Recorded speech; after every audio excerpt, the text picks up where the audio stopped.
ഹിന്ദു മുസ്ലിം ചിത്രീകരണം വീഡിയോ നീക്കി BJP. ഹിന്ദു കുടുംബത്തിൻ്റെ വീട് ദരിദ്രരായ മുസ്ലിങ്ങൾ കയ്യേറുന്നത് ചിത്രീകരിച്ച വീഡിയോ BJP പിൻവലിച്ചു. അവിടെ അതിലും വലിയ വർഗീയത നടത്താൻ BJP. ന്യൂഡൽഹിയിലാണ്. അതായത് ദരിദ്രരായ മുസ്ലിങ്ങൾ ഹിന്ദു കുടുംബങ്ങളുടെ വീട് കയ്യേറുന്നതായിട്ട് വീഡിയോ ചിത്രീകരിച്ചിരിക്കുന്നു BJP.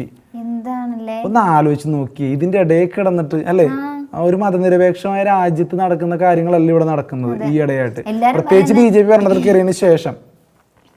എല്ലാരും പറയുന്നത് നമ്മള് മതങ്ങൾ നോക്കാതെ ഒന്നിച്ച് ജീവിക്കുന്ന ആൾക്കാരാണ് എന്നാണ്. പക്ഷെ ഇപ്പൊ കുറെ നാളുകളായിട്ട് മതത്തിന്റെ പേരിൽ ജാതിയുടെ പേരിൽ ഇങ്ങനെ പ്രശ്നങ്ങൾ ഉണ്ടായിക്കൊണ്ടേയിരിക്കും. തീർച്ചയായിട്ടും ഈ മതവർഗീയത ഒന്ന് കുറച്ചാൽ തന്നെ എനിക്ക് തോന്നുന്നു BJPക്ക് കുറച്ചും കൂടി ഒരു നല്ല നിലനിൽപ്പ് കിട്ടും.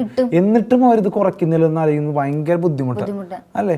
കേരളത്തിൽ പോലും ഈ സുരേന്ദ്രൻ അടക്കമുള്ള ആളുകൾ പറ്റുമ്പോഴൊക്കെ ഇതുപോലെ ഓരോരോ വിഷം ചീറ്റാറുണ്ട് അല്ലേ.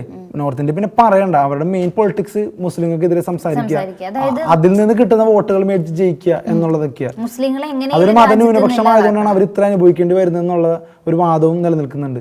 പക്ഷെ ഒന്ന് ആലോചിച്ച് നോക്കിയേ, എല്ലാവരും സമമാണെന്നുള്ള നിലയിൽ മുന്നോട്ട് പോയാൽ അത് ഏത് പാർട്ടി ആയാലും അംഗീകരിക്കും, മുസ്ലിങ്ങളും അംഗീകരിക്കും. അപ്പം പക്ഷെ മതനിരപേക്ഷമാണെന്ന് പൂർണ്ണമായ ബോധ്യം ഉണ്ടാവണം, അല്ലെ മത തീവ്രവാദമാണെന്നുള്ള ബോധ്യം ഉണ്ടാവരുത്. ഹിന്ദുക്കളിലും തീവ്ര ഹിന്ദു എന്ന് പറയുന്നത് തീവ്രവാദം തന്നെയാണ്, അല്ല മുസ്ലിങ്ങൾ മാത്രമല്ല. ക്രിസ്ത്യാനികളിലും തീവ്ര ക്രിസ്ത്യാനി എന്ന് പറഞ്ഞു കഴിഞ്ഞാൽ അതും തീവ്രവാദപരമാണ്. അതുകൊണ്ട് ഈ തീവ്രത ഒന്ന് കുറയ്ക്കാനാണ് ശ്രമിക്കേണ്ടത്. ജാർഖണ്ഡ് തെരഞ്ഞെടുപ്പുമായി ബന്ധപ്പെട്ട വിവാദ വീഡിയോ നീക്കം ചെയ്തതായി BJP അറിയിച്ചുവെന്ന് Jharkhand chief electoral officer K. Ravikumar പറഞ്ഞു. വീഡിയോ നീക്കം ചെയ്യാൻ X അടക്കമുള്ള സമൂഹ മാധ്യമങ്ങൾക്കും തെരഞ്ഞെടുപ്പ് കമ്മീഷൻ നിർദ്ദേശം നൽകിയിട്ടുണ്ട്. കോൺഗ്രസും JMM നൽകിയ പരാതിയെ തുടർന്നായിരുന്നു കമ്മീഷന്റെ നടപടി. ഒന്ന് ആലോചിക്കുക, വളരെ സെൻസിറ്റീവ് ആയിട്ടുള്ള കാര്യങ്ങളാണ് ഇതൊക്കെ.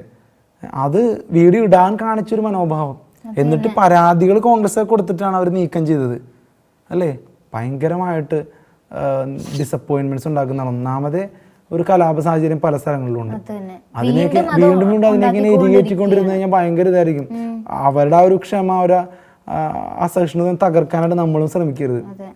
ആരാണെങ്കിലും ഏത് മതക്കാരാണെങ്കിലും മറ്റൊരു മതത്തിന്റെ രീതികളെയൊക്കെ റെസ്പെക്ട് ചെയ്യണം. അത് രാജ്യത്തിന്റെ രീതികളുമായിട്ട് പൊരുത്തപ്പെടുന്നില്ലെങ്കിൽ മാത്രം അതിനെ ചോദ്യം ചെയ്യണം. അപ്പോഴും ഒരു ടാർഗറ്റഡ് ആയിട്ട് ഒരു സമൂഹത്തെ നമ്മൾ ഡീൽ ചെയ്യരുത്.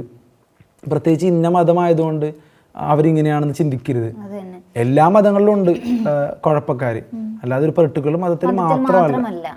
ഈ മതമാണെങ്കിൽ ഇങ്ങനെയായിരിക്കും, ഈ മതമാണെങ്കിൽ അങ്ങനെ ആയിരിക്കും, അങ്ങനെയൊന്നുമില്ല. ഈ രാജ്യം എല്ലാവരുടെയുമാണ്.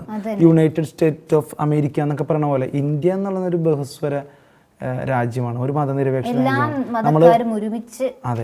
രാജ്യമാണ്. അതെ, എല്ലാ ഇന്ത്യക്കാരുടെ സഹോദരന്മാരെന്ന് പറയുമ്പോൾ അതിൽ എല്ലാവരും പെടും. മുസ്ലിം, ഹിന്ദു, ക്രിസ്ത്യൻ, ബുദ്ധ, ജൈന എല്ലാവരും പെടും, സിഖ് എല്ലാവരും പെടും. അതുകൊണ്ട് എല്ലാവരും രാജ്യത്തിന് വേണ്ടി പ്രവർത്തിക്കുക, ഇന്ത്യ എന്നുള്ളൊരു കൺസെപ്റ്റിൽ വിശ്വസിക്കുക. അതിനെ ഏകീകരിക്കാനായിട്ട് എന്താണ് ചെയ്യേണ്ടത്? ആ ഒരു അഖണ്ഡത മുന്നോട്ട് കൊണ്ടുപോയി കഴിഞ്ഞാൽ ഓക്കെ ആയിരിക്കും എന്ന് തന്നെയാണ് വിചാരിക്കുന്നത്. നമുക്ക് പറയാന്നേ ഉള്ളൂ, പ്രവൃത്തിയിലൂടെ തെളിയിക്കണം, പ്രവൃത്തിയിൽ വരട്ടെ എന്നാണ് വിചാരിക്കുന്നത് അല്ലേ.